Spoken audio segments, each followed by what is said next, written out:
दिल का दर्द छुपाना कितना मुश्किल है, गम में मुस्कुराना कितना मुश्किल है। अरे दिल का दर्द छुपाना कितना मुश्किल है, गम में मुस्कुराना कितना मुश्किल है। अब दूर तक चलो किसी के साथ तो तन्हा लौट के आना कितना मुश्किल है। तू कल चल जईबू, तू बदल जईबू, अपना हाथे पिया बन के मेहंदी मल जईबू।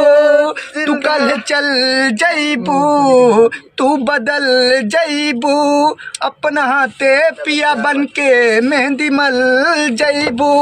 दिल धड़क गइल परक तोहरा बोलिया में, कल तरे जाइब हम तमरे जाइब। सोना ले जइहला से हमर डोलिया में, कल तरे जाइब हम तमरे जाइब। चल जइब दिल के हमरे दियवा बूता के, ले जइहा पियावा के बदले में सुता के। घूंघटा तू तनले रहिया डाले खेसरिया, ऊपर से ओढ़ाई दिया उजरे चदरिया। छुपा लिहा लुका लिहा, मन भरे चेहरा के निहार लिहा।